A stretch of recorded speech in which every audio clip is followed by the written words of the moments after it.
everybody, welcome back. I'm Lemorack, the game is Endless Ocean 2. Let's find out who this Nancy person is. But first, let's take a look at all the things that we've uncovered. The Marine Encyclopedia. Yep, so from here on, all of the species that we uncover are going to be found in this book. This is a little bit spoilerish, but obviously we're going to end up going to Arctic locations, deep sea locations, and even freshwater. This is a very new thing compared to the other game, that we now also have freshwater life.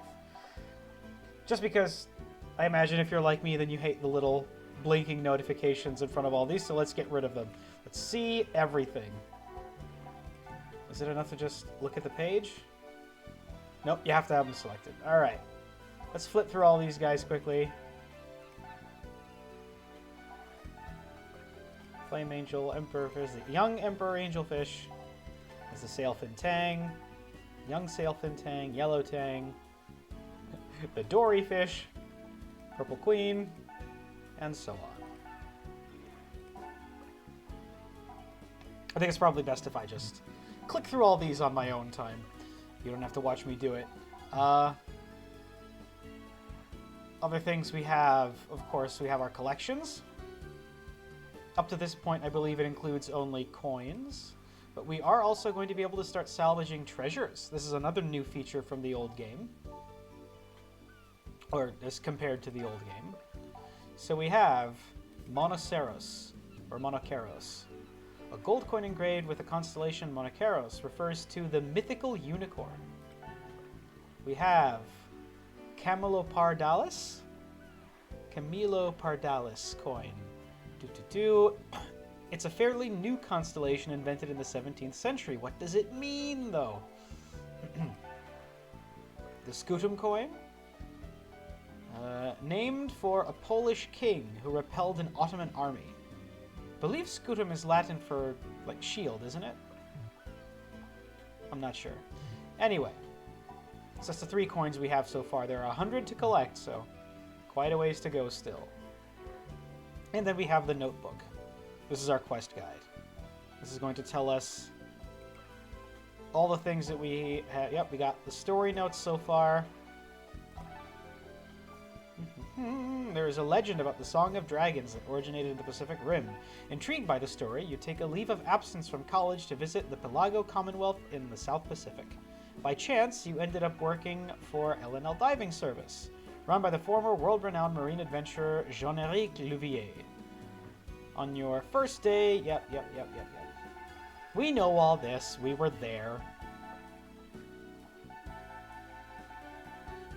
Okay, yeah. So this is all the place we can go check up on things. We got character profiles in case we ever forget. Jean-Éric, Oceana. Let's take a look at Matthias. Matthias was Jean-Éric's only child and Oceana's father. He once adventured all over the world with Jean-Éric after they founded the L&L Diving Service. When he passed away, he left behind 2 lapis lazuli pendants inscribed with a mysterious verse. Okay. Let's quickly check all these. Get rid of the notifications. We got the area information on 9-Ball Island and Gatama Atoll. These are all the tutorial messages for how to play the game. And we got quests. Help me. Odd fish. You heard that some creatures at Gatama Atoll aren't looking very well. Go to Gatama Atoll to find out more. Alright. And then we have the voice of the night sky. You found a strange coin. It's probably valuable, so you added it to your collection book. Alright. That's going to come back later. And then the special requests. When the stillness is broken. There's a cave blocked off by a rock in the south. Yep. Some way to move the rock and then sealed away. A chamber in the deep dome down in deep hole is sealed by a huge rock. Human strength alone. Yep, but we now have a diving partner that we can take with us. Anyway, that's enough preamble. Let's use the radio to call Nancy. Yes.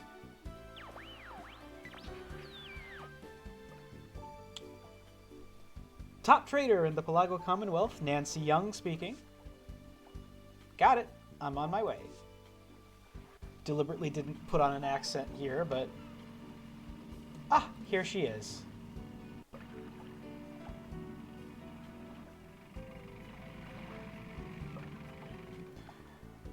Okay, so...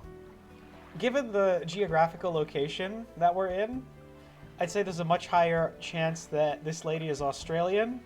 My Australian accent is terrible, so I guess that means we're gonna have to try it. Howdy, Jean-Eric. Hello, Nancy. You didn't waste a minute getting here. So, this is your new recruit, huh? It's a real pleasure to meet you. I'm Nancy Young, the #1 trader in the Pelago Commonwealth. If you need anything at all, just give me a call. And I do mean anything. Hovercrafts, corn dogs, kittens, chowder, you name it, I'll get it.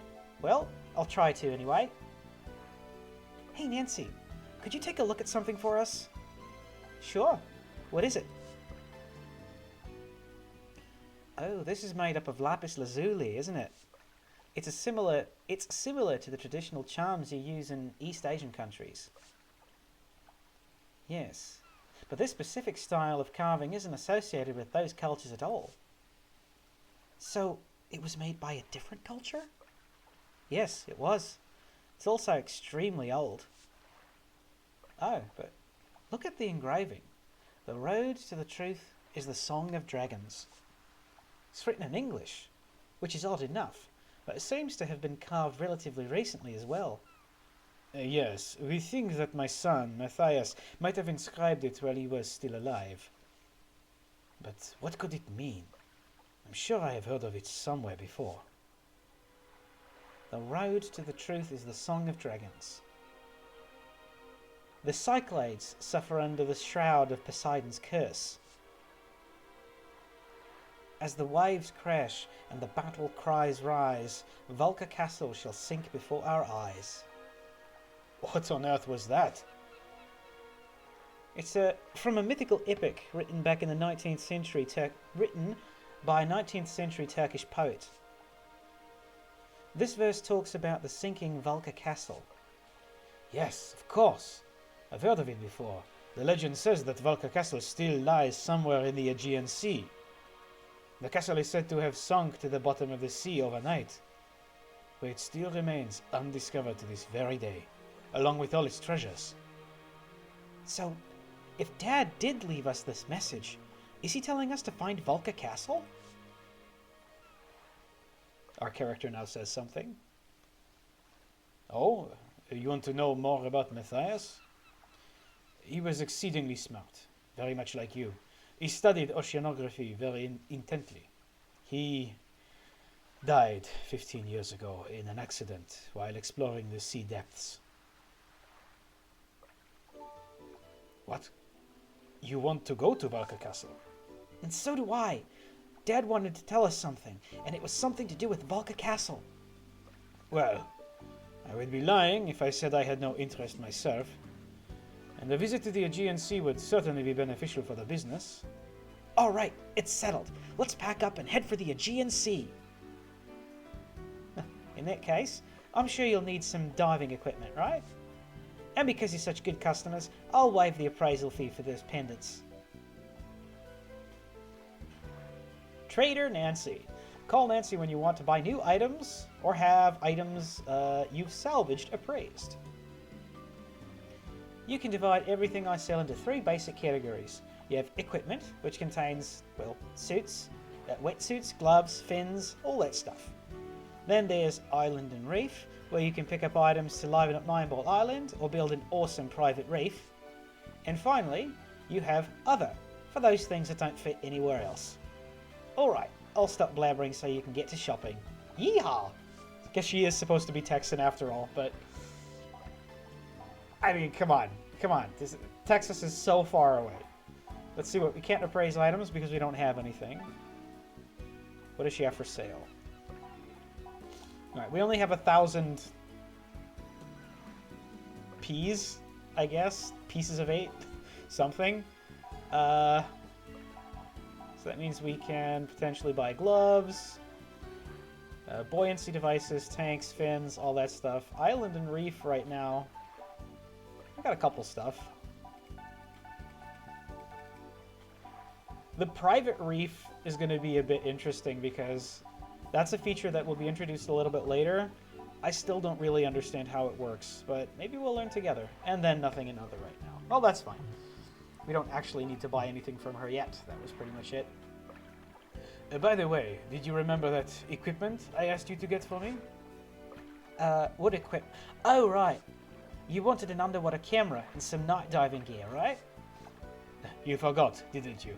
I thought you might. Me? Forget? Never. Look, I have it right here. We received a camera. Correct me if I'm wrong, but isn't this a really old camera? Maybe older than I. Well, you see... Okay, how about this? I'll give you a special discount on it. How does that sound? Oh, and the night diving gear will take a bit more time, so just be patient. Sounds like we have no choice. I guess we'll wait. Here, you can look after the camera. I'm sure you have plenty of use for it in your work.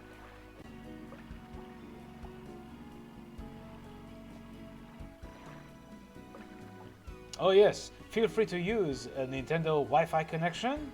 Just stop by this gate. You can use it to go to your friends' islands, or to invite them to come here. Game has multiplayer. If you want to go cooperative diving. Okay. So that pretty much means right now that...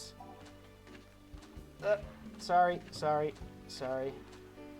Right now, our next goal is to go to the Aegean Sea and take a look around there. But I'm curious. Just want to talk to these guys a bit and see if we can maybe relax a little bit first.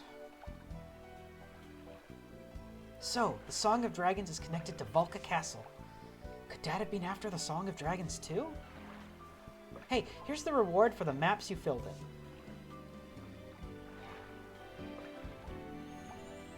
So, each character on the island has some particular purpose, some area of specialty.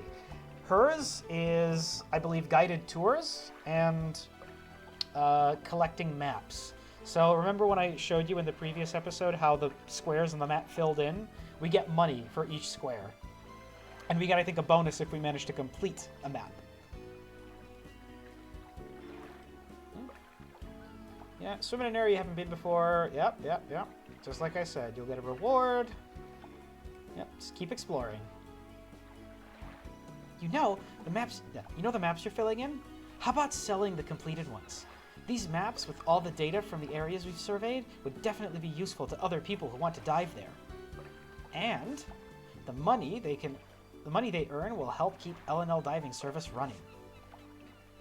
I think it's a great idea. How about you? I agree. Thank you. All right, I'll prepare the data you've collected into a format we can sell. Let me know when you complete a map. Anywhere will do. Oh, and I'd love to see all the locations to help me improve my guide work. So you can take me with you next time you're visiting landmarks. So can you take me with you next time you're visiting landmarks? 2. Talk to your dive partners by pointing at them. Yep, you can talk to them. You're doing great. Keep it up. Okay, anything else to say? Song of Dragons. Nope. Okay, so she can't give us any jobs yet. That's going to become a key feature later.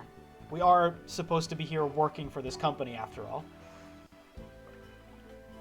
Volca Castle is in Cicero Strait. It's like chasing a legend. Well, it could be, though... It could be thought of as research to help the business. When you are ready to depart, point at the boat. Well, alright. So, I guess we might as well get that over with.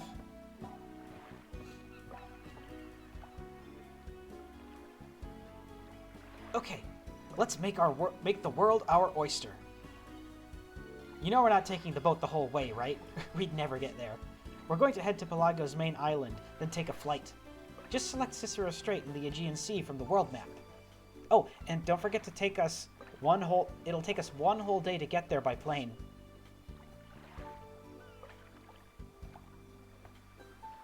Right, so time passes by. Here we go, we have a new location. Cicero Strait.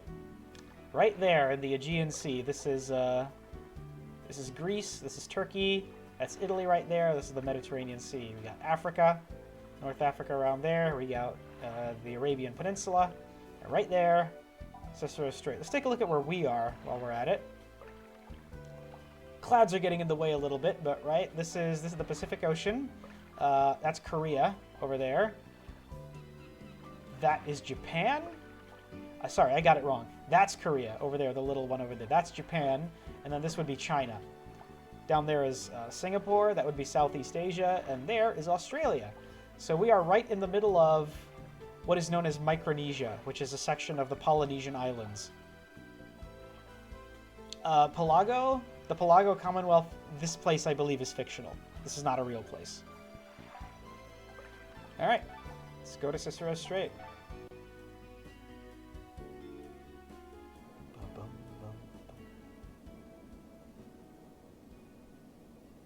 Aegean Sea, Cicero Strait. This channel runs between outlying islands of the Cyclades, I believe is how that's said, Cyclades group in the Aegean Sea. Its varied terrain and shark-infested waters make it popular with divers. Its array of sunken wrecks also make it a prime destination for treasure hunting salvagers. Treasure hunters. Southeast Aegean Sea, Cyclades Islands, water off... I missed that bit. Cicero Strait. This area is called Cicero Strait. It's known for its reefs and is said to be the resting place of Valka Castle. Why did my dad send us here? I cannot begin to guess. Well, if we can find Valka Castle, we should discover something. How are we going to search for it? Using a grid pattern or something? I have something in mind for that. I recently visited a friend in Italy, an old diving contact. I was able to get my hands on something very useful. Ahoy there! What was that? Hello? Can you hear me? I can't tell who's talking. What are you doing down there? You scared me half to death. Well, well, you must be a boatload of newcomers. Mind if I come aboard? It sure is nice to be out of the water for a bit. Nice dinghy you got here. You guys have any bubble tea or energy drinks? This is thirsty work. We have water or orange juice and soda. Who are you anyway? Don't you recognize me? I'm Gaston Gray, but you can call me GG. Rolls off the tongue, doesn't it? GG? I've heard that name. You're the famous American salvager. Now, right you are. I've been here the past few months in pursuit of an old dream. I'm searching for the treasure from the legendary Valka Castle. What? Really? That's why we're here too. Seriously? The waters around here aren't for beginners, you know. This area's been notorious for shipwrecks since the days of ancient Greeks. There are relentless giant whirlpools, reefs crawling with sharks, not to mention the one infamous shark who pretty much owns the place. That giant man-eater, Thanatos, ever heard of him? This is his territory. He'll swallow you up in one bite. My point is, it seems pretty likely who's going to find the castle first and claim all that treasure. The world-famous salvager, GG, of course. What are we? Are we competitive or are we pushovers? No way, we'll find it first. That's right, we're professionals. Don't underestimate what L&L Diving Service is capable of. You can talk all you like, but there's no way you're better than me. You don't believe me? Fine. Are you willing to bet on which of us will find Volca Castle first?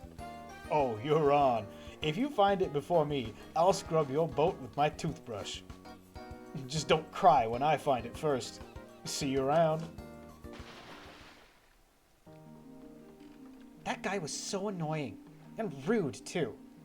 Sweet wetsuit, though. Well, so much for taking our time on this mission. Grandpa, you were in the middle of saying something. What was it? Oh yes, have a look at this. We have the multi-sensor. It's the latest electromagnetic multi-sensing device. It is multi-sensor for short. That's multi-sensor for short. It's used for searching underwater.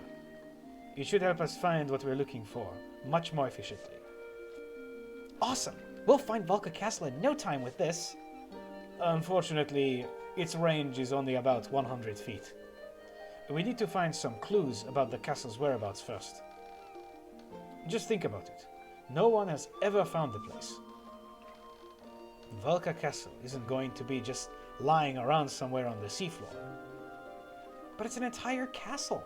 It can't be that hard to find. As usual, I'll leave the gadgets to you. From how you've handled the pulsar, I'm sure you have no trouble with this. When you're ready, start your dive, and I'll show you how to use the multi-sensor. Great, we got another tutorial. Might as well. Let's get going. Got a new map. We're going to start diving in the North Canyon.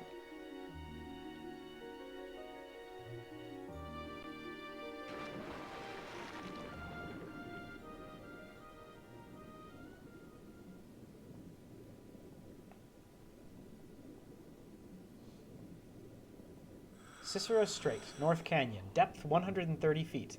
These unusual shaped reefs are home to many large sharks, including hammerheads. The chance to see these animals makes it a popular diving spot.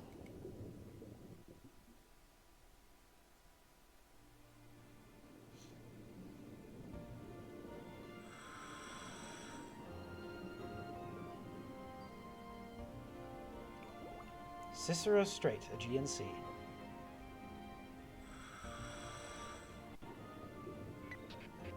Can you hear me? This is Jean-Eric.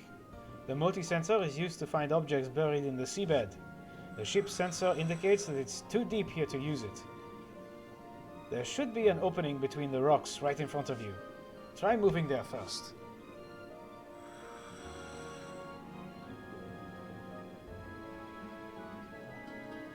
Got us a new fish type here? We do. It's the line surgeonfish. You focus on a creature you've never seen before, automatically. Marine Encyclopedia. Oh, yep, okay. Yep. All right. Lined surgeonfish. It's a 1 foot long fish. This bright yellow fish is covered in characteristic pale blue lines. It's fiercely territorial and will attack any fish that enter its domain. Ooh, feisty. Would you like some food? Lined surgeonfish? Oh, here they come. Here they come. Here they come. Look at him. Look at him. Look at him go. Oh. Look at that. Look at that. Oh, who are these guys? What are you? What are you? Japanese jack mackerel. Another 1 foot long fish. This fish has spiny scales running from the rear half of its body to the base of its tail fin. Although these are an inherent characteristic of horse mackerel, their function remains unclear. To escape the attention of... Triggered a cutscene.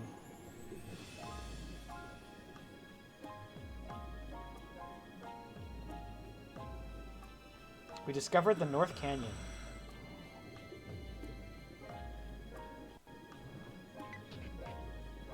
This area should do nicely. What? There are lots of sharks? Don't be scared. Those are just hammerhead sharks. They can be a little unpredictable, but there are almost no reports of attacks. As long as you don't startle them, you should have nothing to worry about. Go ahead and equip the multi-sensor. I am, of course, not recommending that anybody swim up to sharks underwater, but it's also very true that sharks being the godless, soulless killing machines that people make them out to be is very grossly exaggerated. The multisensor works similarly to organs in the head of hammerhead sharks, known as ampullae of Lorenzini, which help them find their prey. When you have it equipped, it will send out special electromagnetic waves that detect any unusual objects buried in the seabed. It also analyzes the material these objects are made of as one or more of these types: stone, metal, wood, and high density. The multisensor has picked up something. The material appears to be stone and have a high density. It must be a high density mineral of some kind. It's not detecting any metal or wood here. Pretty amazing technology, huh? See the way the wave is fluctuating? The object must be right in front of you. Have a close look at the seafloor bed there.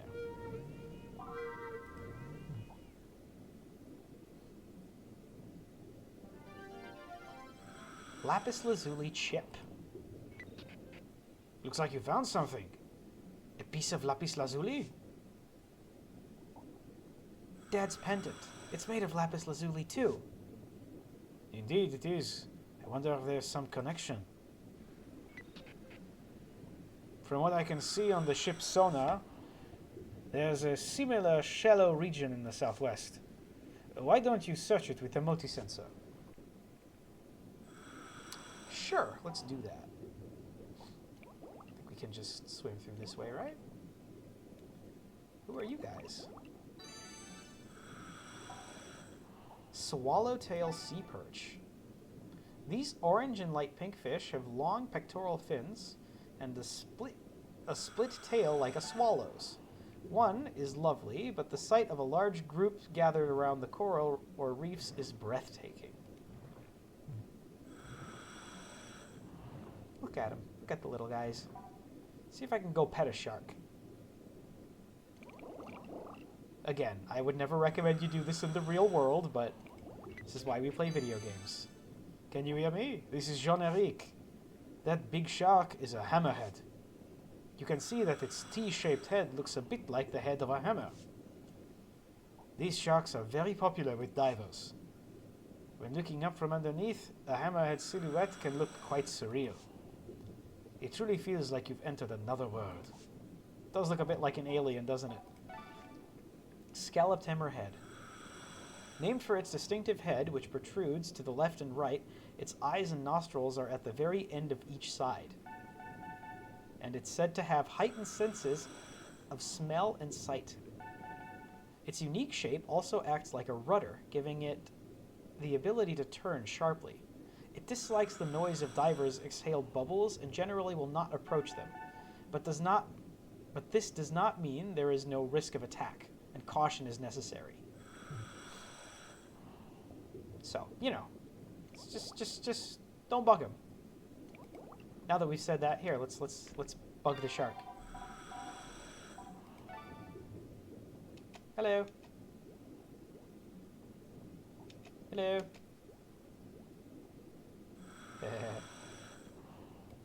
Do you like food? Do you like fish food? Probably not. Don't imagine he would be interested. All right. You sharkies, you have fun here. All right. Are these new? They are. Sea Goldie. 4.5 inches long, this vivid orange fish often gathers in large schools near coral reefs, and females far outnumber males in the group. The species has more females than males overall.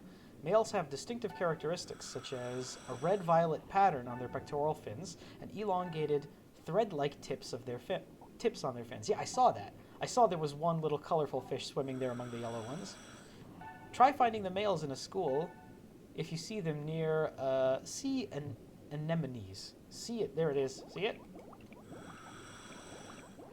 I think, yep, we're focused in on the... Focused in, yep, there he is. There's the male, and there are the females. Does it say the same thing for this one? Yep, same thing. All right. See if these guys want some food. Huh? Huh? No? Guess not. Oh, yep, they do. All right, we got us some trivia. Let's take a look. Yesterday's mom, today's dad. Young sea goldies are all born female and become male when they are fully grown. I think humans do too. I think all humans start out as females in the womb, and then, yeah. Not all females become males. Only large females change sex. About 10 to 30% of fish in a large school are male, while small schools may only have a single male. I mean, you know, it's kind of all they really need.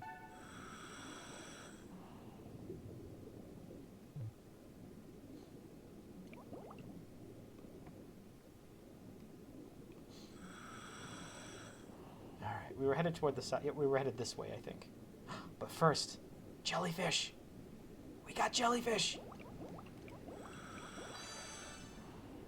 Moon jellyfish. It's an 8-inch long. Over 95% of its transparent body is made up of water, and its umbrella is covered with a 4-leaf clover pattern. There are huge outbreaks of them from time to time. Outbreaks? Like a disease? I have heard that these guys have been multiplying rapidly over the past, like, 10 years or so. That it's sort of becoming a problem. It has to do with pollution. Anyway, I think this is what we were supposed to discover, right? The whirlpool. Alright, you're in the right place. Use the multi-sensor to search there.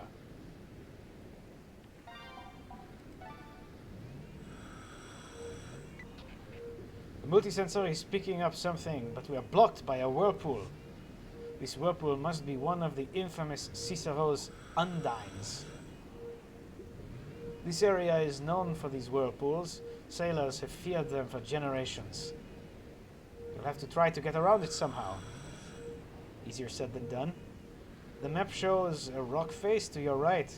If you go back around it and then left, you should be able to get through. If you get confused, use 1 to check your map.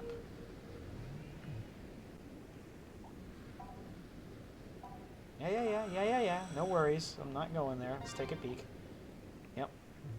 Oh, but first, I'm just gonna quickly swim over here and fill in this square. Oop. Got a little cove over here. We can even, if we want, pop our little heads out, take a look and see what this place looks like on the surface.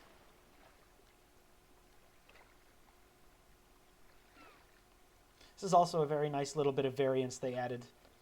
The previous game, like I said, it had exactly one location. And that one location was big and it was varied. And you could choose where to go in it. There were lots of different biomes within that one area to look at. But I feel like having a larger number of smaller areas was probably a wise decision, because it means they get to showcase a lot more of the aquatic sea life in the world, rather than just, find a place that conveniently has a very diverse ecosystem. Also, walking around on land. We haven't done that yet, but walking around on land is a new thing that this game introduced as compared to its prequel. Look at that. Look at that. It's a shipwreck. Oh, this is cool.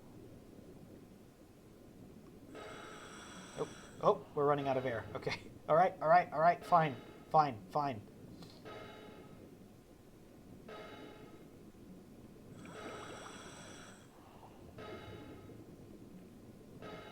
See if I can finish this.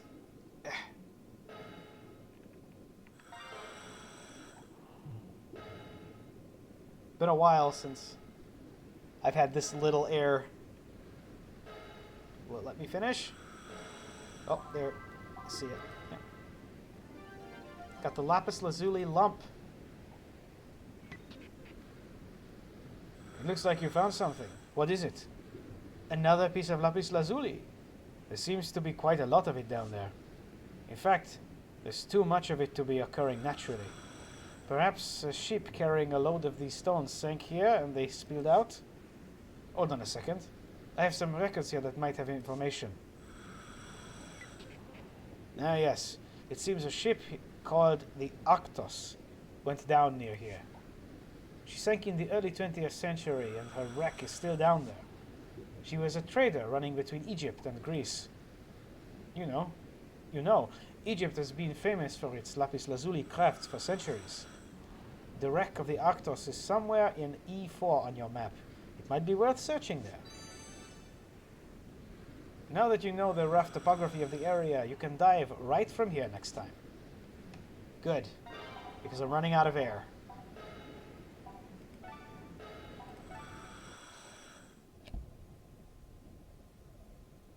Okay. Oh, yay! Level up!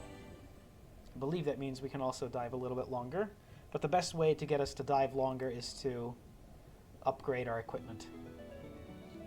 Which we certainly will. But for now, yeah, we'll continue this dive in the next episode.